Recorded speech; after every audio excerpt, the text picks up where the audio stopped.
Okay, that came up fast. All right. Oh, we are live.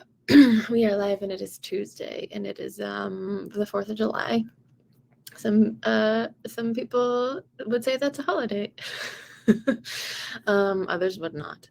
But I just wanted to pop in here today knowing that most people are probably not going to be paying attention to Instagram Live, and so this will probably be short. But I just wanted to say hi, and mostly to keep integrity with myself, that I said I would be here, and so I'm here.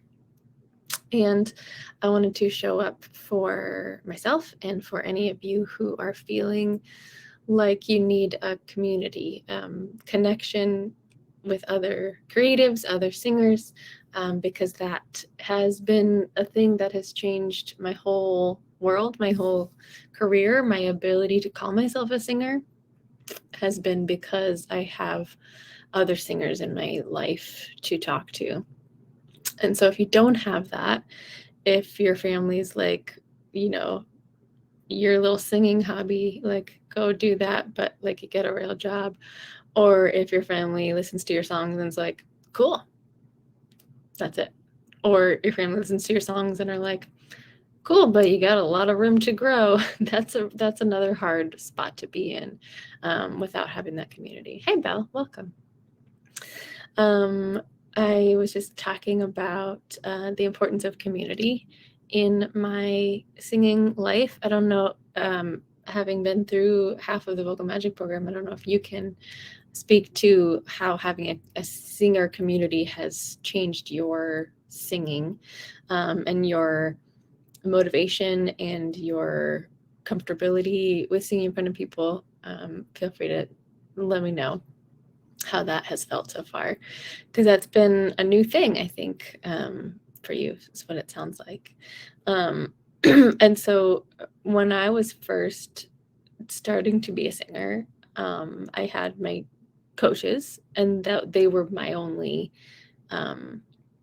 whatchamacallit, like community. They were my only singer people that I could talk to singing about. But there is that, like, client student thing there. It's a slightly different relationship, and that's okay. But after that, I was able to I started auditioning for musicals, and that's where I really found other people that sung and knew how to talk about singing and the perils and joys and benefits and the technical details of it. And that was really cool, because I couldn't talk about placement or vowels or tone or timbre with any of my regular friends. Yeah, it's helped momentum, which is really super cool. So back when I was first doing my first ever musical, I was terrified, but I really felt at home, at least more than I had before, because I had people to talk to singing about. I had people to talk to about, oh man, that one phrase in that one song, I can never get it right. And people knew exactly what I was talking about. Whereas if I told my boyfriend at a time, he'd be like, okay, cool, so go practice it. I don't know. How do I talk to you about this? Because I don't know what's going on. And it's not his fault. He's not a singer. It's not his thing. So what I needed was people who understood every word that I was saying. The lingo was not lost on them. They had the similar experiences to me, especially involving stepping on stage and singing in front of other people, because it takes a whole lot. It takes a lot of building up of your courage. It takes a lot of self-talk and knowing how to deal with your gremlin instead of letting it take over and just tell you that you're not good enough and you should get off stage and you're a ridiculous human.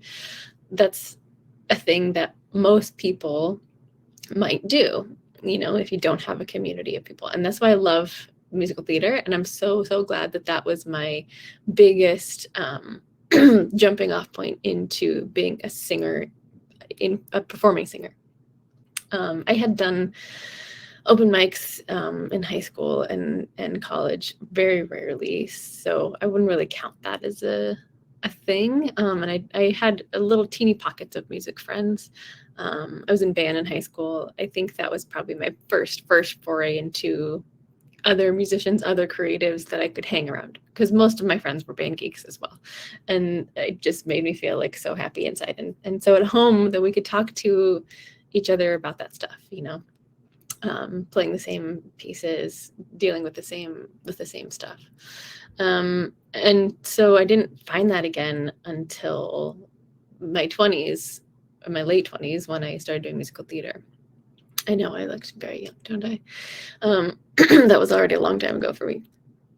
And so musical theater was an amazing place to start talking to other people about this desire that I had inside. Like, of course I want to audition for lead parts, and how do I go about doing that, and what do I need to do, and who's your voice teacher, and what do they say, and all this other stuff. How do I hit those notes like you can? Like I got some great advice just being in the vicinity of people who are better than me, and that is really cool. I didn't necessarily get that directly, but I heard, they would just give advice to other people, and I would hear it.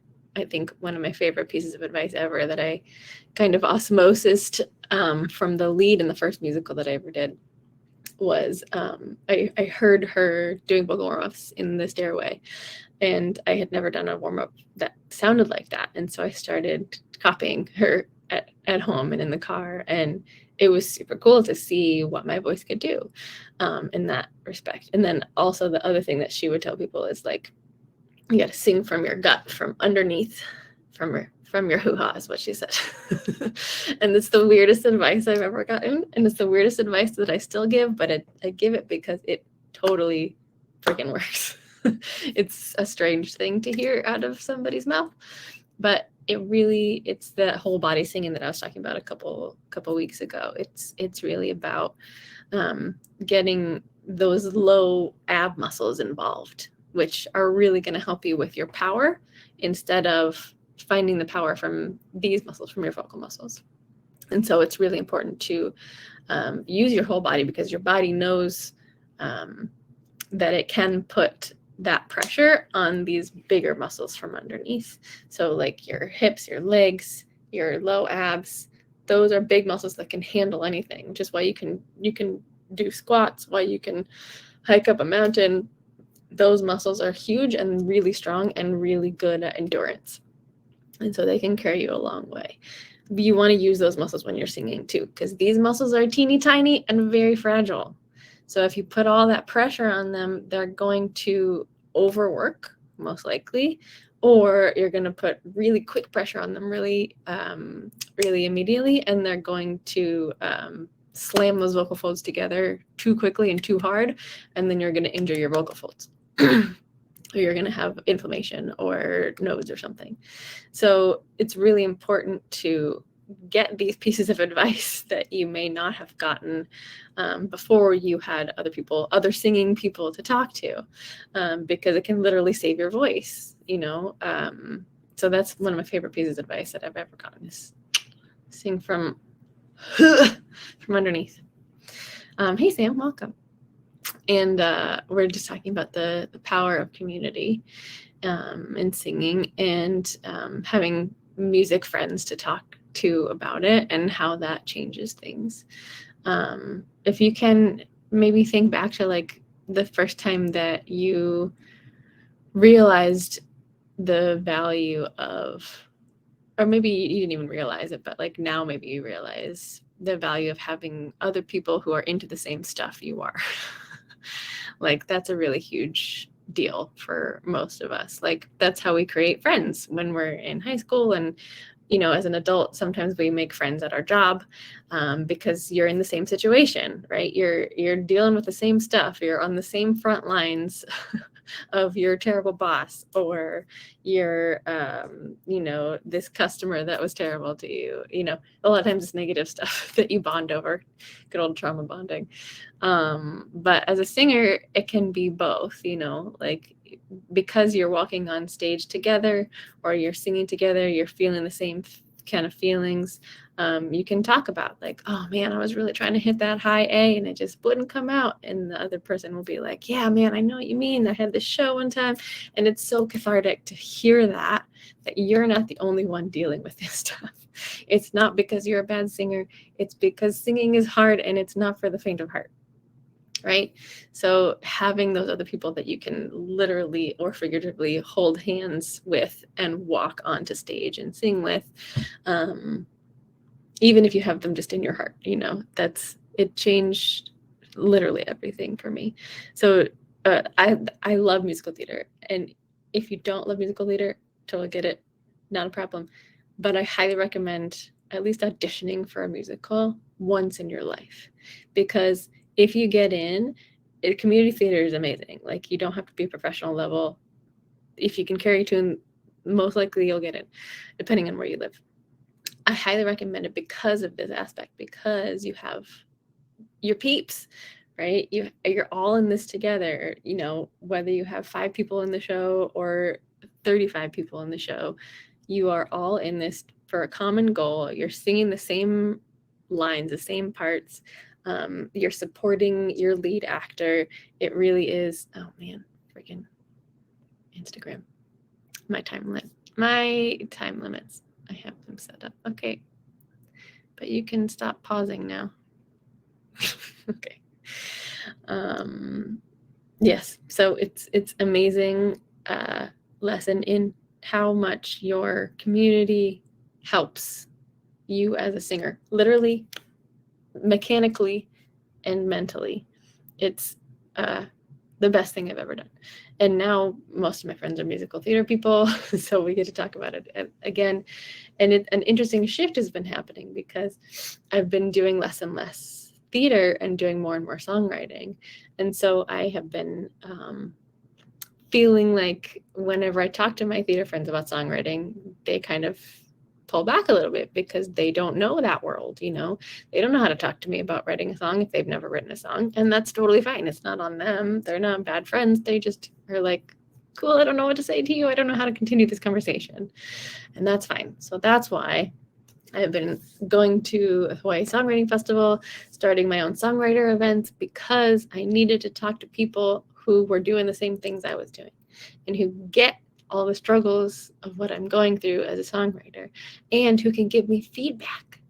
That's the coolest part. They give you feedback and they tell you that one line you hated was actually pretty good. And they tell you that one line you really liked was like, it's not landing as you think it will, and as you learn to take in this feedback, constructive or otherwise, it makes you a stronger musician. It makes you a stronger person, because you're learning how to be opposed and to take in constructive feedback that is meant to make you better. And instead of being defensive and being like, well, I thought I was already the best, not saying that you would ever do that. You take it in and you're like, okay, got it. Hear you. Thank you very much. Same with a singing group, same with in a musical, theoretically you're not supposed to give each other notes when you're in a show, but it can be really helpful if you have somebody who you feel like is hitting this line better than you. Hey, can you give me any pointers on that? And they'll be like, sure, here's what I do. Or they hear you sing and they give you amazing feedback. They're like, oh my God, I loved it when you hit that note. I got chicken skin. Or I don't know how you do it, but you just made me cry. That stuff is really, really important to hear. And I know we're not trying to rely on external validation as singers, but it really is important to have that feedback, especially from other singers, especially from other artists, creatives, because they really get the journey. They have been on this journey. Maybe they're a little ahead of you, maybe they're a little behind you. Whether you're hearing it from a mentor or from a little kid who wants to be where you are, it means so much, and it really bolsters, like it adds on your armor, so that when you do get a negative comment, you're like, I don't care. That doesn't matter. This little kid thinks I'm awesome. And that's all that matters in the world. So that is a big deal. one of my favorite moments of my entire life is when I played Mary Poppins. And not only was I getting comments from singers who I considered better than me and more experienced than me, that felt really great. But my favorite moment was one of the shows. I walked out and 2 little girls were like front and center waiting to meet Mary Poppins, and I like just about lost it. I was like, like I grew up going to like watching musicals on TV and just like wondering who these people were, these magical, amazing musicians. And all of a sudden I had turned into one of them.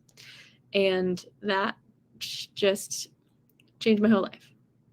Made me want to keep going. For a long, long, long time, that was fuel. Whenever I felt bad, whenever I, didn't get a part I was looking for, whenever I sang and I messed up words or something, I would just remember that moment and be like, you know what? Those 2 little girls, I am a goddess, right? And that is the coolest thing ever. And even if you never have one of those moments, like, I guarantee every time you get up and sing and do something daring like that, somebody in the audience is going, oh my God, that's so brave. I wish I could do that. Even if they don't tell you, I'm telling you right now, as somebody who has thought that and not said something, it's happening. Somebody's thinking, oh my God, you're the most amazing person ever for singing in front of these people. So yeah, just know that. Even if you have a silent community, you still have a community. Anything else you guys want to add to that, those of you that are here, or questions about this? Probably not going to hang out for a hugely long time today because everybody's probably barbecuing and doing fireworks and stuff.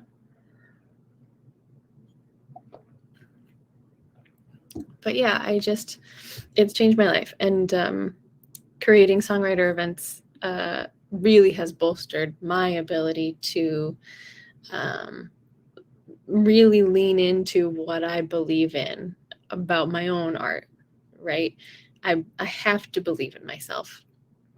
And having other people give me feedback and camaraderie helps build up that feeling even more and keeps me going for way longer than I would if I were just in my own head all the time and not hearing any connection or feedback or community. Not having any of that, I would have given up a long, long time ago. Yeah, it's so nice when others support you when you don't feel like you're good.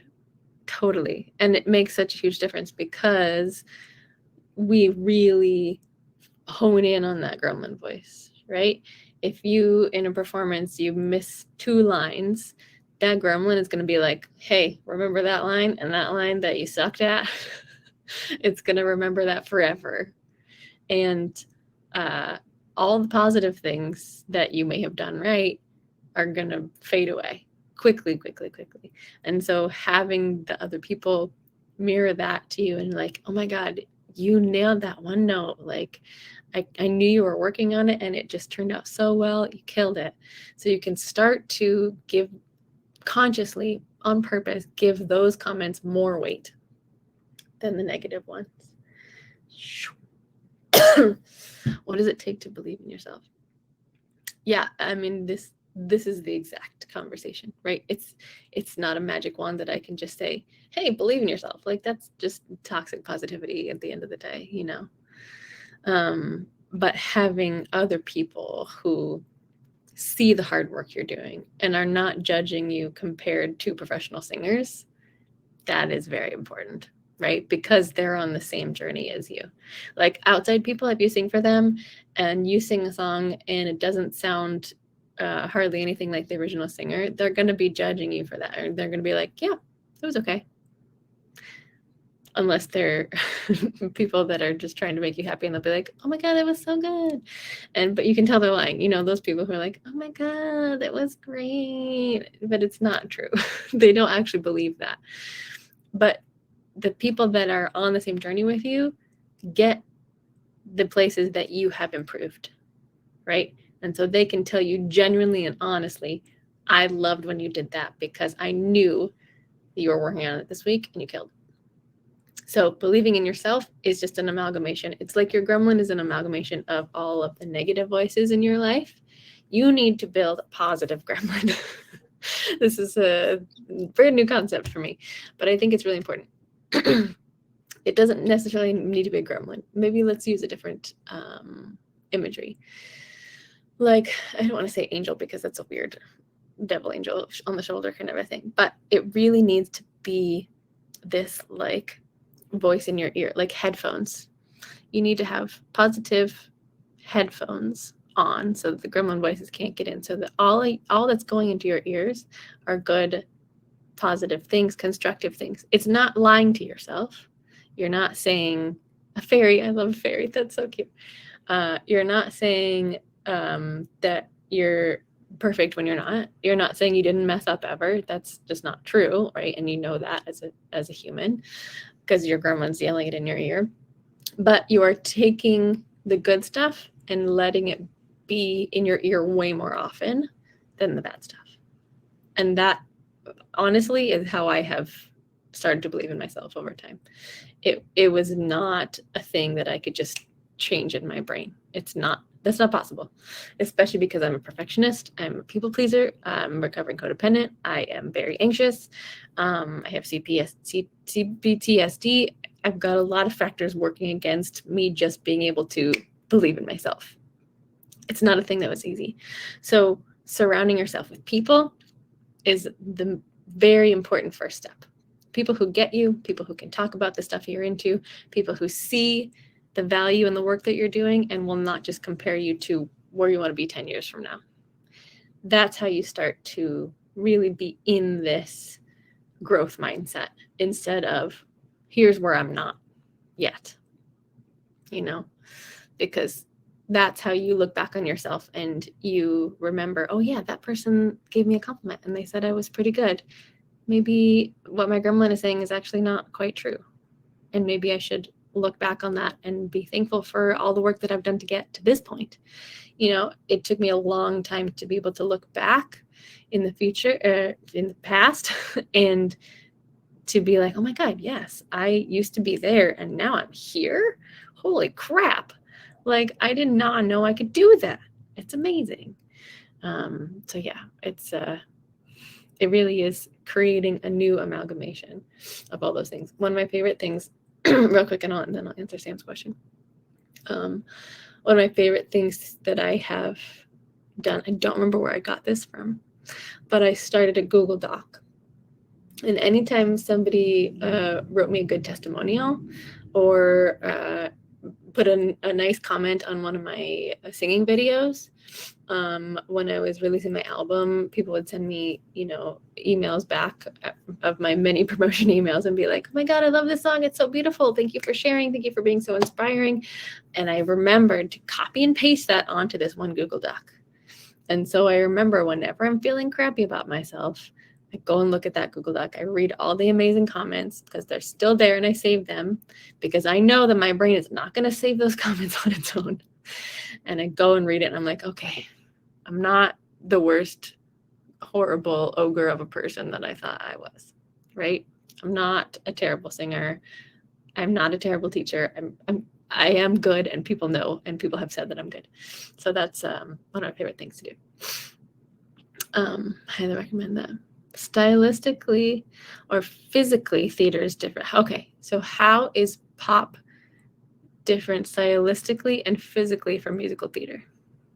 That's your question. Yes. A lot of little teeny tweaks that most people don't notice. So a lot of times, well, it depends. Musical theater has been many different things over the years. Back in the day, you have classical musical theater, which is very operetta-ish. Oh, thank you. Thanks, Belle. I'm going to copy that and go put it in my document, my Google Doc. Thank you. Highly recommend starting that one for yourself, by the way. My positive vibes, positive comments, Google Doc.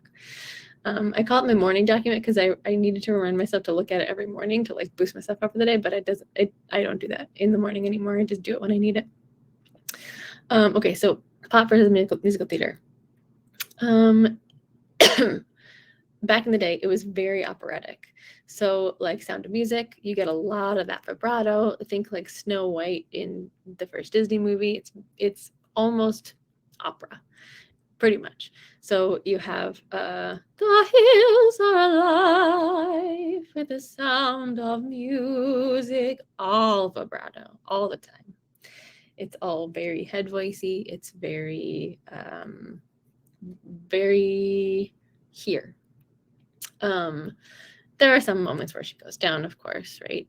Like one of my favorite ones in Sound of Music is I have confidence in sunshine. I have confidence in rain. I have confidence the spring will come again. Besides what you see, I have confidence in me. And it's very chest voice because of what she's talking about. That was probably one of the first times that people sang like that in a musical, I think. And then you get into like the 70s and 80s. You have like Cats and Hair and all that stuff. And so you get a little bit more of a pop style. But even then, in the 70s, pop was still different than pop today. It's still more vibrato-y. It's still a little softer most of the time than pop today. Totally, yes. Watch Sound of Music today again, because there are so many amazing moments when you know. Sorry, Instagram keeps timing out on me. I gotta turn that off. In Sound of Music, there are so many amazing moments where when you know more about the voice, you can tell more what she's doing. And holy crap, she is an inspiration, right?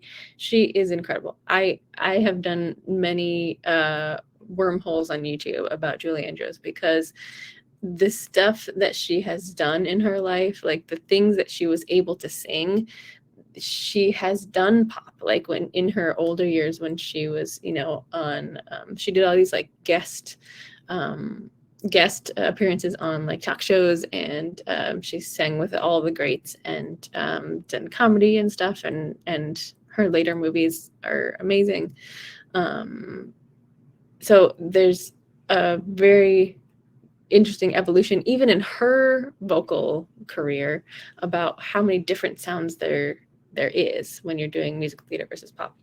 And pop, as I said, has changed many, many times over the years. And so pop in the 90s even was different than it is today, right? That's not that long ago. I guess that feels really weird to say because it's like 30 years ago. I'm old. But nowadays, musical theater is going more in a pop direction. So like you have all these jukebox musicals like the whatchamacallit, and Juliet is like, it's all pop music. It's what's the other one I'm thinking? Oh, the Alanis one. So it's just pop music basically shoved into a musical plot, which is strange. So it's literally pop music, but slightly more musical theater. And so when you're making a pop musical that is so poppy, you're gonna have a little bit more of a musical theater sound in that maybe you have a little more vibrato in some sections. Maybe you enunciate a little more than the original person would because you got to get it to the back of the room, right? So you're opening up a little bit more. A lot of times it's a little more exact based on the sheet music, because you have to play with an entire orchestra. You're not singing to a track, so there's a little less wiggle room. So you're, instead of like, what's a good example? So I don't know, things come to mind, maybe because the 4th of July is firework. So she goes, baby, you're a firework. Like there's a lot of loosey-goosiness in there, right? But if you were singing it musical style, it would be like, baby, you're a firework. See, it's just a little more exact, just a little more in the box, and a little more vibrato. Couple musicals for people. Oh, right, I forgot you don't like musicals. Some more recent ones I think you probably like. Dear Evan Hansen. I'm a huge fan. It's poppy, but not too poppy. let's see, what else? 6. You might like 6. It's based on the 6 Wives of Henry VIII, question mark. And all of them are modeled after pop stars. So that one I think you might like. There's just search on YouTube. I'm not condoning bootlegs, but you can find them. Totally, lots of vibrato for theater. It's just a lot of times it's because of sustainability. Also, because you have to do 8 shows a week, and there's no amount of belting at the top of your belt 8 shows a week that is gonna save you, right? It's gonna be dangerous if you put that much pressure every single day. Sometimes 2 show days, it's a lot. So a lot of times they will sing things up here when they, maybe things down here. I mean, head voice versus chest voice when I do that. That's a very that's a me thing. 6 is the other one. Dear Evan Hansen and 6 are the ones that are coming to mind immediately. What else? There's a lot of cool indie ones. Shucked is a brand new one that is really cool. It's kind of country-ish, Americana style that I love. It's very different than a lot of musical theater out there. So yeah, I'll send you some more if I can think of them. Shucked is that one, like corn, SHUCKED. But yeah, things are changing. It's very poppy nowadays. They of course will do revivals of old classical musicals. Like I have a guy I knew from the first ever musical I did just got his Broadway debut in Camelot, which is an older musical, but they're doing a revival of it. So they change up the set and the themes of it a little bit, like how you present it in a modern world is slightly different. So maybe they keep the old-timey costumes, but they make the set a lot more stripped back and in a whole different time. They do that a lot. But the singing is just, it's a little more in the box. It's a little more vibrato. You can tell it's just more theater, more dramatic, more expressive. Whereas pop is a lot more conversational, a lot more speaky enunciation, a lot more belting, probably. Yeah, that's most of it. But like, if you think something sounds musical theatery or theatery in general, dramatic, probably is. You probably have some good instincts just from being someone who listens to music in general and being a singer as well. Hopefully that answers your questions. But yeah, having community is one of the best things, and that's why I love being here. That's why I show up every week, because I know not everybody can show up live, but hopefully that you can watch this and feel at least like I'm in your corner, and having everybody else show up and commenting on videos later on is really nice to just see, like, oh yeah, that comment, that person commented and I feel that exact same way. And then you comment like, oh my God, I feel this too. Just even that little teeny bit of community is so important. So if you're watching this on my Instagram, don't be afraid to comment. And I'm not just saying that so I get more comments. I'm saying it so we can create a better community, a deeply connected community. Like, just because I'm here teaching doesn't mean that you can't comment things that you feel, because other people are most likely wanting to hear the same stuff that they're dealing with, right? If you comment something and somebody else is going through that, it's only going to help you and them if you can connect on that level. So same thing if you're in my group. Please just share your voice and comment on stuff and just show up for you and for your community, because when you show up for yourself, it's one thing. It gives you evidence that you can show up for yourself, that you can trust yourself. And when you show up for your community, it shows other people that they can keep going too. It gives them the momentum they need that you might have needed 10 minutes ago, and vice versa. When you pop on here and somebody has shared something and you're like, oh my God, that's so amazing, and you comment, it gives them the momentum that is super helpful. And if you post your singing and somebody gives you a comment that feels like boosts you up, great. It will only help you keep going and keep growing your voice, because we didn't let the gremlin voice take over. It's putting the headphones on and drowning out all the gremlin voices, all of that stuff. Having your headphone fairy. I don't know. This is turning into a weird metaphor. But yeah, filling up your ears with more good, supportive people is always good. And if you don't have it, I got you. I'm here. There's podcasts out there about this stuff. Number one, this is a podcast now. I turned it into a YouTube podcast, so you can, I said the name of another platform. You can go listen to it, or you can watch the videos. Either one, it's up to you. Yeah, that's all I have to say. So I'm gonna go. Happy holiday ? If you celebrate.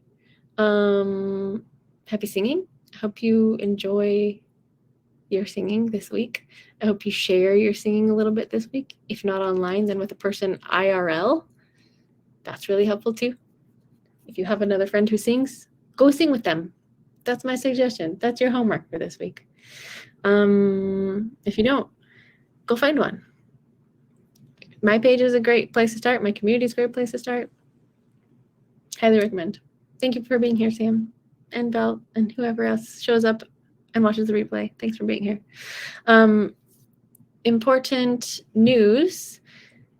Next week at this time, the doors will be open. I'm saying it now, so I am accountable to it.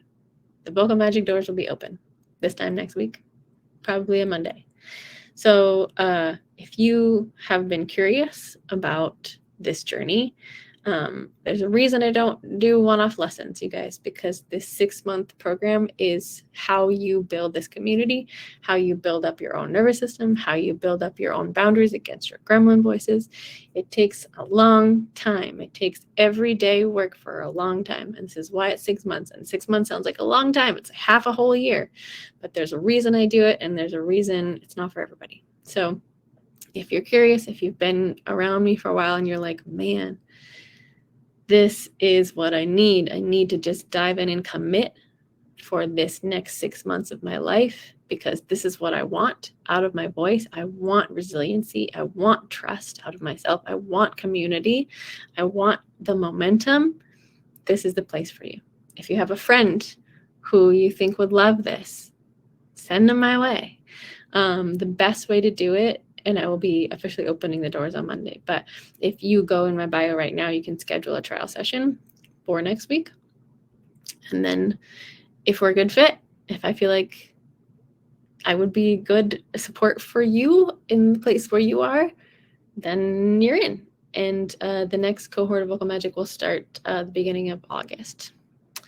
So that is exciting. So tell your peeps, book your trial session. It's in the bio. I'll move it to the top. Doors are opening very soon. Right now I'm thinking July 10th to July 30th. Doors will be open.